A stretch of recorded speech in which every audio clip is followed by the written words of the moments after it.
And we are rolling. Hi, everyone. This Hi. is Mark Goldberg with UN Dispatch and the Global Dispatches podcast. And I'm speaking with. Hi, it's Hugo here from Brazil. And a great time to speak with Hugo in Brazil. Hugo, I guess maybe by way of introduction, do you want to explain a little bit of your background? We should have recorded the conversation we had a second ago. But that being said, do you want to just explain, your background, then we can get into the meat of the discussion? Sure. So that's me. I'm 29 years old. I'm Brazilian, and I have studied international politics for the past years. That's a subject that interests me very much, and I'm also an enthusiast of UN Dispatch. I've also been very involved in Brazil here for the past year, especially in the internal politics of the country and recent events with the World Cup going on and all this. There's a lot going on here in Brazil, so I hope I can talk about it and share my views. Let's see. Let's do it. So, as I should say, in like the few weeks leading up to the World Cup, the conventional wisdom seemed to be that, there were all these protests, and it seemed that there was sort of a general malaise in Brazil surrounding the World Cup because Hmm. of various issues. I, does that sort of conventional wisdom hold up to you now that we're a few weeks into the World Cup? Yes, there's a base for all that. There's a lot going on in Brazil, and in terms of people demanding better public services and infrastructure and so much. But at the same time, I think there was a lot of hard work from the media, and it started from the media from the Brazilian media, but it also spread out to the international media that it was going to be chaos when the World Cup started. There's a popular saying here that when you find something that doesn't work very well in Brazil, everybody says, "Oh, can you imagine in the World Cup how it's going to be?" Because all of the tourists is going to be here, so it's going to get worse. It's going to get worse. Nothing's going to work. It's not going to be well organized, and it's kind of a shock now that everything is working fine, and not only in the sports. From the view of a sports event, but also in terms of organization, everything is working very well. Everybody's happy. So, what was going on? Why was that happening? That's the discussion that we're having here right now. Why was expectation so low, and now everything's working fine? So what are your theories on why those expectations were so low? Well, this year is an election year. Okay, in September, October, we're gonna have elections for president. And they happen here in Brazil every 4 years. And for the past three governments, so for a period of 12 years, we've had a center-left government in power, and many of the traditional groups of power in Brazil that have remained since Brazil became a democracy after spending 20 years as a dictatorship in the 60s and 70s. Um, these groups are still not comfortable with the party that's in power for the last three governments. And the media is very linked to these groups. They are shareholders of the same companies. There are many of our senators and politicians who are actually owners of media groups, which control the monopoly of media in several regions of the country. So the main four groups of media that I'd say here in Brazil have the monopoly of the printed and television media. They are strong enemies, I could say, of the current government. So it was profitable for them to try to work hard on linking the failure of the World Cup organization to the failure of the government itself, and thus somehow like this hit the president. Well, now, like looking back at things, have gone pretty well so far.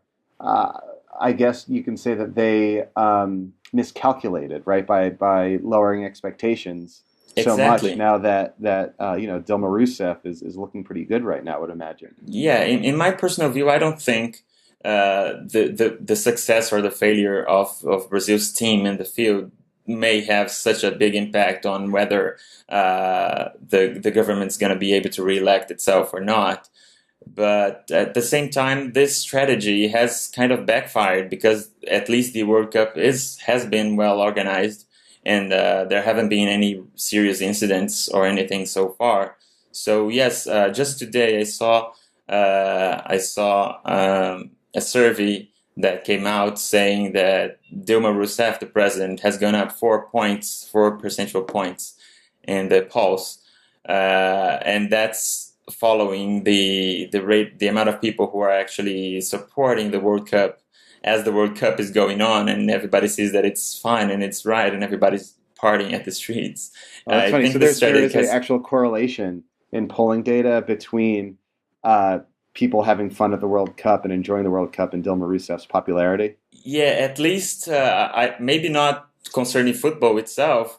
Even though there's a lot of people who are actually supporting the teams that play against Brazil because they directly link Brazil's success in the field to Dilma Rousseff's being Huh. reelected. Yeah, that's kind of funny. I think that's people are smarter than that, you know. And but at the same time, in terms of organization of the World Cup, everything is working fine. So there, yes, I think you may have a correlation. So Dilma Rousseff, she's entering her first reelection, right? Or is this Yes. going to? Yeah. So, what have been some of her signature policies, and how has she, what has been her stamp so far on Hmm. Brazilian politics and society? Well, Dilma represents a continuity over the past two governments of Lula from her party, right?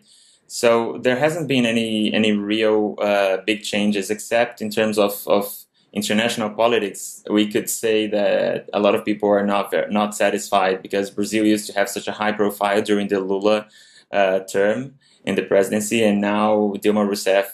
Uh, Corridor Talk says she doesn't care that much about international politics. So Brazil is kind of losing its high profile that it acquired with Lula. But apart from that, she's continuing what Lula started 12 years ago.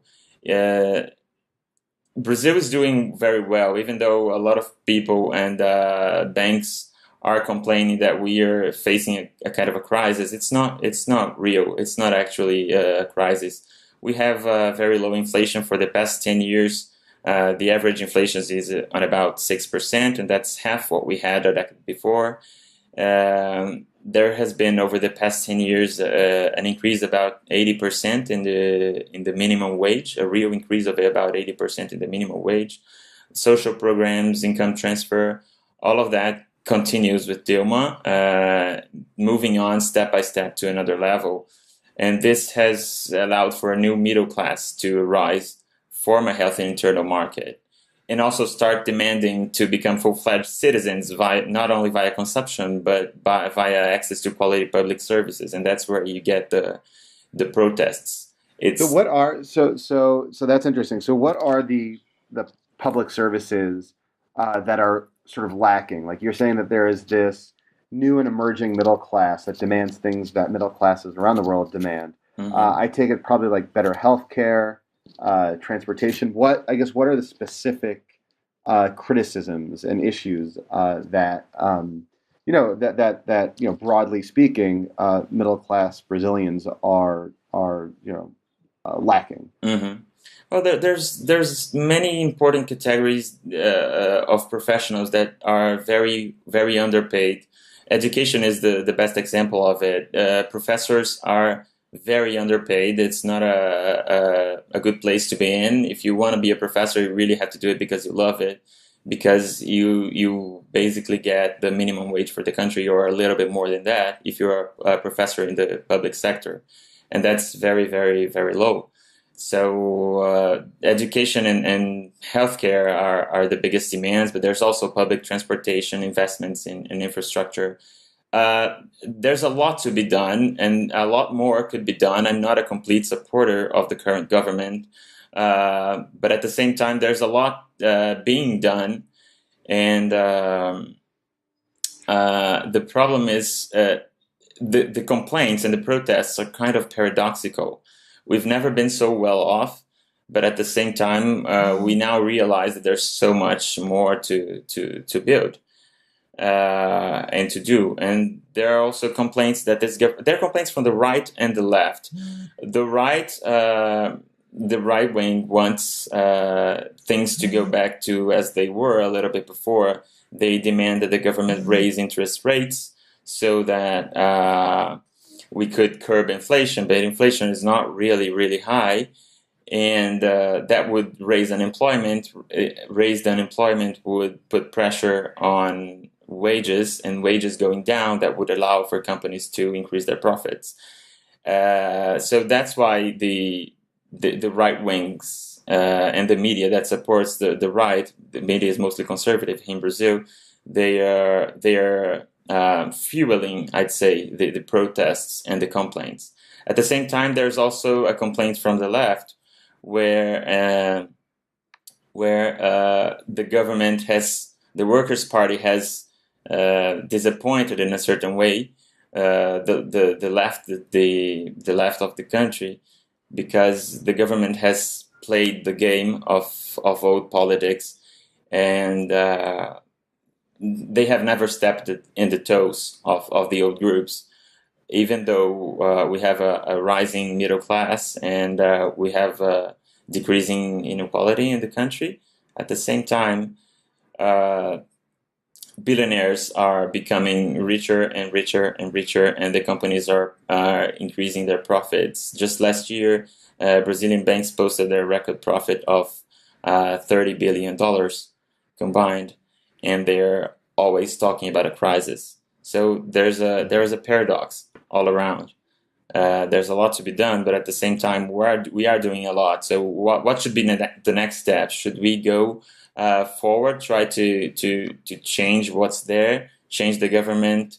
But when we change, what's coming next? Are we going back to a certain time where things weren't as good as they are before? Or can we move faster towards progress? So I was only in Brazil once a couple years ago for the big Rio +20 conference, which is like a big UN environment conference for those out there who are not down with the UN lingo. And one thing that struck me, and I think it's one thing that is, at least in the international representation of Brazil in the media, is something that's hammered on, is sort of inequality, right? Is the favelas on one side, and then the fancy Leblon and Copacabana, on the other side. I guess is this problem of inequality as real as the international media make it out to be, or is there, more nuance in there? And if so, sort of what steps are being taken to address this key issue? Well, I'd say inequality is still our biggest problem. I think many of our other problems, they stem from inequality itself. Brazil is still one of the most unequal countries in Latin America, which is already considered to be the region in the world where inequality is the highest. What's the government been doing about this? So, First of all, that's what the government's been most known for, is the social programs and the social policies that the most known of it is Bolsa Familia, which is an endowment for the families, for low-income families. So it's basically a transfer of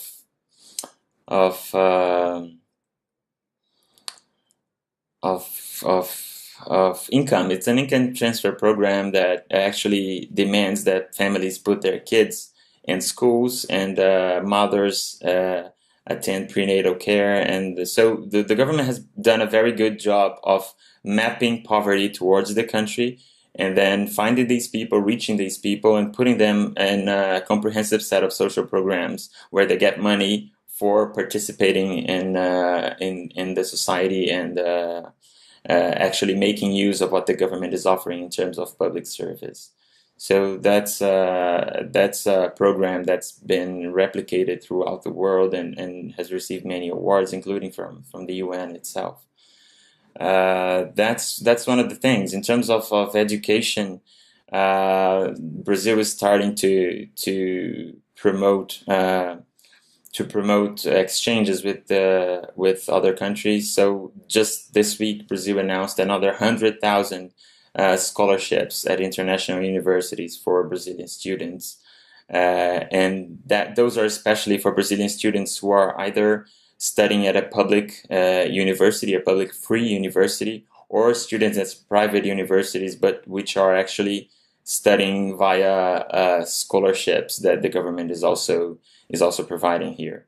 So I think we are on the right track in terms of reducing inequality. If you compare Brazil to other countries in Latin America that follow a more liberal set of rules, such as Chile and Mexico, you can see that Brazil has reduced more than 10 times the inequality compared to these other countries in the same region of the world. So Brazil is always, lumped together with the other BRICS, as sort of countries on the verge of becoming international economic powerhouses, and becoming, going from, somewhat a developing country, but with one foot in the developed world, to being fully entrenched as a developed country. What, I guess when will that transition, do you think, be firmly over? Like, when will Brazil have made that transition from emerging country to emerged? Hmm. That's very hard to say in the times we're living right now, especially when we look at some of the developed countries. For example, some of the European countries that are undergoing so much hardship, so much economic hardship, that can we say maybe 5 or 10 years from now that they're still considered developed countries in terms of social Well, indexes? probably. We cannot know. Well, Yeah, I mean, I'm sure probably. like Ireland, despite its, fiscal problems, will still have high standards of living 5 years from now. Mhm. You know, Yeah, yeah. It's hard to say, especially because the BRICS countries, they are a set of countries that are completely different between themselves. There's a lot in common. There are growing economies that have a certain increasing impact on the world economics, but at the same time they're so different from one another. Uh, I think the main thing that's lacking for Brazil to be able to say now we are a developed country is to progress in terms of human rights and other kinds of more abstract, subjective developments. what on the I human rights think question is do you think Brazil is lacking? So at least in like the I internet, like think at the UN, they're like very progressive on human rights issues, on LGBT issues, and on women's yeah. rights. Like Brazil's always like pushing the envelope more than most countries, at least like in Yeah, the that's UN right. system. But like what inside the country are human rights concerns? I think Brazil has a very positive stance in at the UN concerning human rights, but if you look inside the country in practice, it doesn't always happen like this.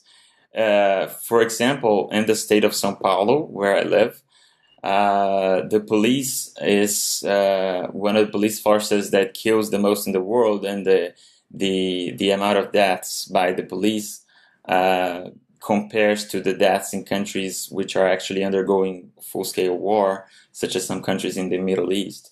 The poverty is still very criminalized in Brazil, and that has a lot to do with the war on drugs, actually.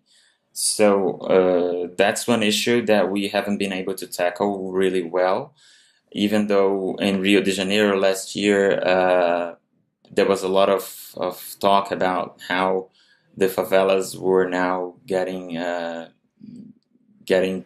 police stations that were bringing back the state to places where the state wouldn't reach. That's something that we used to say that that's for tourists to see, because in practice there's a lot of problems in this area. For example, during the protests that have been happening since 2013 here in Brazil, every day you have reports of continued arrests of people, and these arrests are usually filmed by other people on the streets, and the police arrests protesters for absolutely no reason. Today we were having a protest here in São Paulo of activists that were demanding for the release of another activist that was arrested for no reason. And during this protest, the police came and surrounded the 500 protesters that were peacefully discussing in a square, and started arresting other people. They were filming them and confiscating items that were in their backpacks, and searching everyone's belongings, taking people arrested, and even spanking people on the streets. There are so many deaths in favelas and poor places that are never investigated. They never have a solution. Whereas if during a protest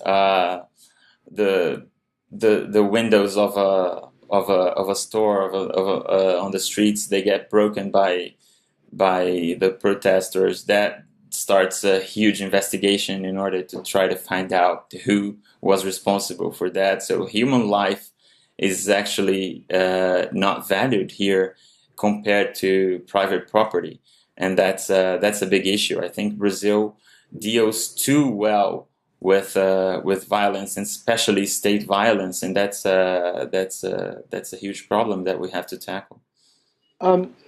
Switching gears just a little bit to politics, who are or is Dilma Rousseff's main challenger or challengers?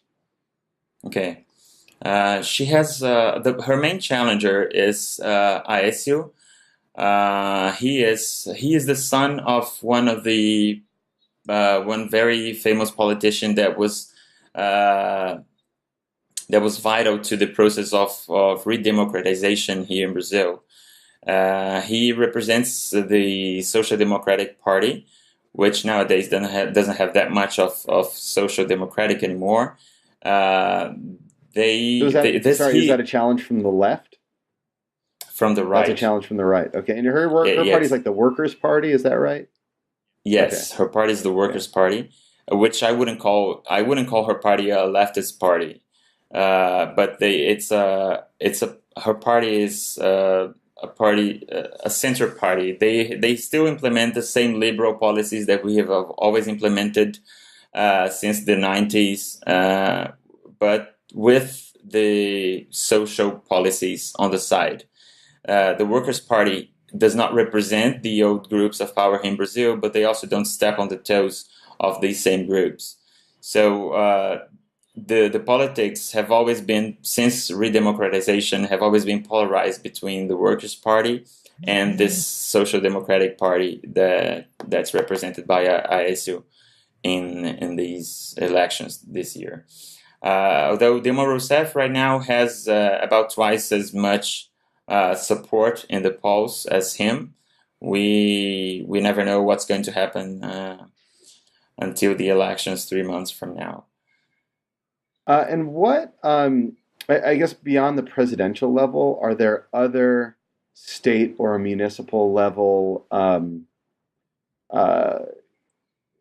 elections or significant events coming up that are worth paying attention to? Because I guess, you were saying earlier that one of the key issues is like trigger happy policing. Is that something that's addressed on a federal level, or is it something that municipalities would deal with? Like I know, sorry, go ahead. Yeah, that's a very good point that you raised, because police, for example, is a responsibility of the state governments. So what we're seeing right now in Brazil, and as I was talking about São Paulo São Paulo state has been governed by the PSDB party, which is the party of Aécio, and it's been governed by PSDB for the past 24 years. And what we're seeing now, one of the demands that we're seeing is actually towards the federal government to intervene in the state of São Paulo, because São Paulo cannot control its police anymore, and the police in São Paulo is starting to become a political police, but the federal government does nothing about it. So yes, together with the presidential elections, we're going to have state government elections as well. But even though São Paulo is the center of unsatisfaction in the country, it's amazing to see that the current governor of São Paulo, who is also applying for re-election, is ahead in the polls with 44% of vote intentions for him. So he's probably going to get reelected, even though the police has been acting like this.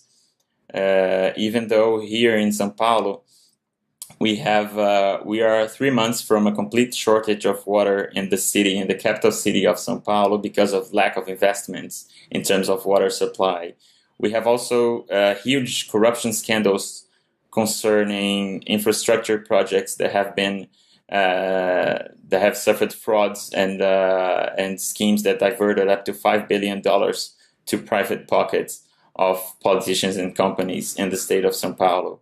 So there's a lot going on here, but mainly what the phenomenon that happens in the state of São Paulo is that all the insatisfaction goes towards the federal government, and the local state government stays in power no matter what.